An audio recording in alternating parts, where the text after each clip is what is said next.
traz um alerta para todos nós, Igreja do Senhor, mas traz também para nós de forma individual. Então, Jesus fala para o seu discípulo e traz um alerta em Lucas 17:32. Ele diz: lembrai-vos da mulher de Ló. E o episódio que nós temos da mulher de Ló é que Ló vivia ali naquela cidade, Sodoma e Gomorra, e chegou um tempo que aquela sociedade, aquela comunidade estava num grau tão alto de corrupção, de imoralidade, que, que foi necessário a intervenção divina. E nessa intervenção divina, Deus conduz dois anjos ali para tirar Ló e sua família daquele local, preservando da destruição iminente do Senhor. E ao sair dali, foi dado uma ordem que não haveria de olhar para trás. E o texto diz que a mulher de Ló olha para trás e vira uma estátua de sal. Então Jesus disse: lembrai-vos da mulher de Ló. A mulher de Ló, ela representa aqui uma figura de alguém que desobedece à ordem de Deus. Alguém que estava preso à nostalgia, ao pecado. Em toda a palavra de Deus, nós vimos exemplos similares, como o povo no Egito, em que na sua marcha no deserto, conduzida por Moisés, o povo que teve o livramento de Deus, o povo tem nostalgia para voltar para o Egito. O Egito simboliza o paganismo, simboliza o pecado, e o povo tem saudades de voltar para aquela vida. Ou seja, o velho homem começa a ganhar presença, começa a voltar a dominar os anseios do povo. E o texto que Jesus traz essa advertência: lembrai-vos da mulher de Ló. Em contrapartida, nós temos um outro texto que é em Jó 1:8, que o Senhor disse, verso 8: e disse o Senhor a Satanás: observaste o meu servo Jó, porque ninguém há na terra semelhante a ele, homem sincero e reto, temente a Deus, se desviando do mal. Veja aqui, amados, esse contraste entre a mulher de Ló e Jó. Jó é uma figura que Deus usa para mostrar a todos nós que era uma pessoa que primava por ter uma conduta ilibada.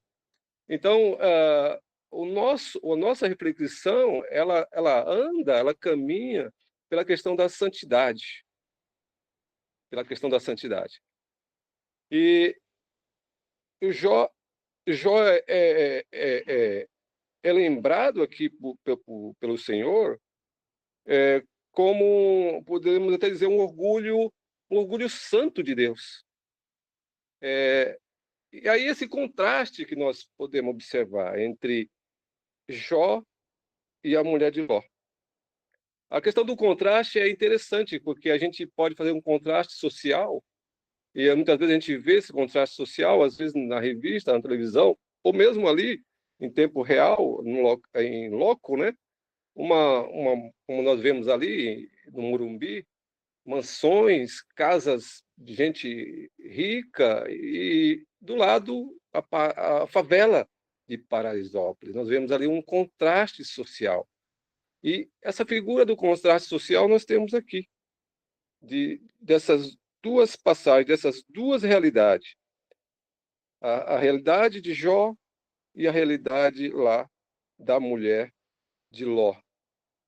E dentro de toda a palavra do Senhor, nós temos outros modelos, esses modelos de conduta, de vida. Vemos que Daniel, Sadraque e Abdenego foram também ali na Babilônia, exemplo, modelo de pessoas íntegras, de pessoas que não mediram consequência, que foram até as últimas consequências é, é, em prol do reino de Deus, na causa do Senhor, ostentando uma vida íntegra. Isso, para Deus, como eu falei, traz um orgulho santo. E a questão de referência é interessante, porque quando a pessoa ela vai procurar um trabalho, ela geralmente a pessoa pede uma referência. Alguém referenda essa pessoa. Olha, essa pessoa tem uma boa reputação. Essa pessoa é confiável. Então, o texto traz um desafio para nós. Será que Deus, olhando para nós, será que ele poderia dizer, olha, eu referendo o José, eu referendo o Júnior, eu referendo a irmã Quitéria? Será que nós teríamos, será que Deus poderia ousar a dizer isso? Será que nós temos imbuído de estarmos andando no caminho do Senhor? A palavra do Senhor diz que Enoque andou com Deus e o Senhor tomou para si. A palavra de Deus diz que José, no Egito, ele enfrentou desafios, perseguições, sofrimento, mas ele prosperou, ele se manteve íntegro diante de todas as afrontas. Então, nós trazemos aqui esse contraste de duas realidades, Jó e a mulher de Ló. E é interessante que, dentro dessas figuras, nós temos outras figuras, como também nós vemos ali aquela parábola que Jesus nos traz, a palavra das 10 virgens, 5 sensatas e 5 insensatas, daquelas que estavam ali guardando, que estava preservando, que mantinha uma vida íntegra, buscando ao Senhor, preservando aquilo que o Senhor deu para ela. E em contrapartida, as outras 5 estava totalmente desligada, alheia, totalmente distraída ao chamado, à sua vida, para a qual ela foi chamada para viver. E esse texto ele nos leva também a uma outra figura de Sansão, que também é um homem que foi chamado por Deus, nazireu de Deus, escolhido pelo Senhor, e começa bem, mas ele se distrai, ele se deixa levar pela situação, pelo tudo que o cerca, e a palavra de Deus diz que ele foi envolvido, ele foi induzido pela uma mulher chamada Dalila, uma prostituta. E Sansão, o texto final lá de Juízes, fala que Sansão, os inimigos de Sansão, cega Sansão, ele cega os 2 olhos de Sansão. Sansão fica na mão dos filisteus e o último, no final da sua vida, naquele momento crucial, ele pede misericórdia a Deus, ora a Deus, e o texto fala que ele consegue, depois dele sofrer todo tipo de humilhação, ele orando a Deus, Deus concede dar força para ele, e ele vinga os inimigos ali, destrói todo o templo de Dagon e todos os inimigos filisteus que estavam ali, humilhando ele, o deus Dagon. Enfim, Sansão tem um final humilhante. Por quê? Porque ele não vigiou. Porque quando nós não preservamos, quando nós não mantemos uma vida de integridade com o Senhor, de comunhão com o Senhor, a gente pode ficar cego, como Sansão ficou. e perder a comunhão com o Senhor, a direção de Deus.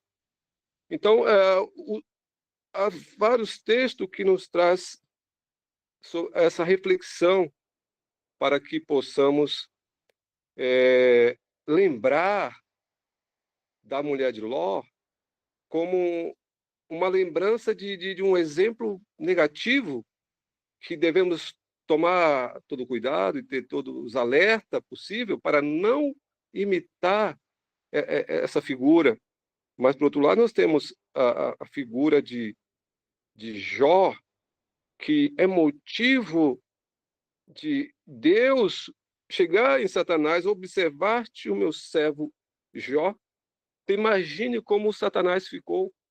Imagine como ele ficou irado de Deus ter pegado Jó e ter como referência e falado para ele: olha, tem observado meu servo Jó? Satanás achava que ele só servia a Deus por causa das bênçãos materiais que ele recebia, mas não. Ele foi uma pessoa que temia Deus, servia ao Senhor e que foi alvo de Deus usá-lo como referência, e que a gente pode também pegar como exemplo na nossa vida cristã. E podemos encerrar da seguinte maneira. Conta-se a história dos gregos. Alexandre o Grande, o Magno, ele estava preparando para ir para a guerra com um contingente pequeno de soldados e enfrentar o inimigo que o seu exército era 5 vezes maior que o dele. E ele foi para a guerra, voltou, venceu, e um dos seus generais chega a Alexandre e fala: olha, se queixa com Alexandre e diz: olha, tem um soldado aqui que ele não assimila, ele não faz as coisas, ele desobedece, ele não segue as ordens, e fala com ele, conversa com ele.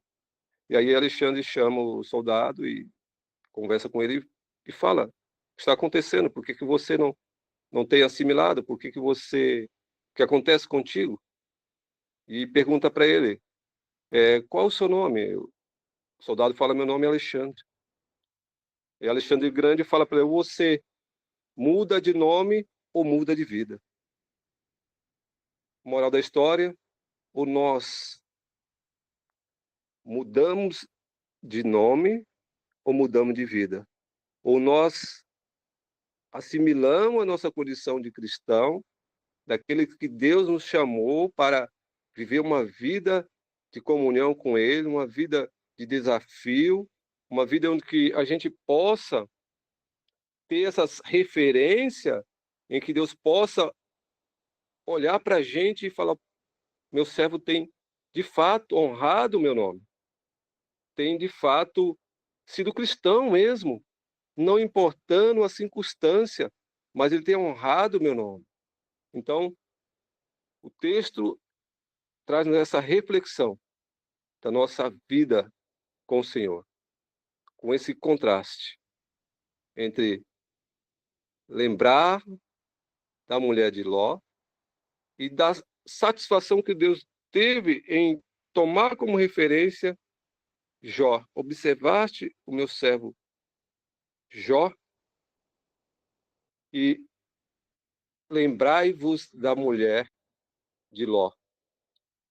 Nós devemos tomar essas duas realidades e saber que nosso compromisso com o Senhor, ele tem que estar indo além de toda circunstância e saber que o Senhor é o Deus que nos conduz em triunfo.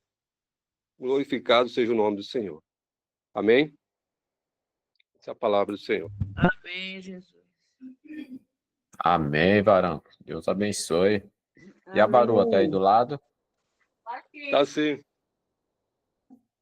Barô, por gentileza, agradeça.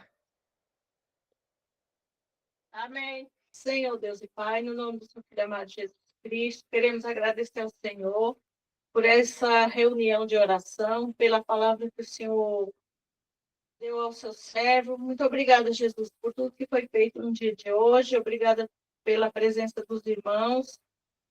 Todas as quintas-feiras tem sido uma bênção, Senhor, na tua presença, a reunião de oração. Que o Senhor continue sustentando, guardando a vida de cada um, dando uma boa noite de sono e de descanso, despertando, Senhor, também cada um para mais um dia, e que o Senhor continue sempre no cuidado de tudo, Senhor, sobre a vida de cada um dos meus irmãos em Cristo. Eu agradeço ao Senhor essas bênçãos em nome de Jesus. Amém. Amém. Amém, graças a Deus. Amém. Amém. Que Deus abençoe a todos. Irmão Júnior, novamente, Amém. que Deus abençoe. Vamos ter participado aí, ter trazido essa palavra aí aos nossos corações. Deus abençoe grandemente, meu irmão. Amém.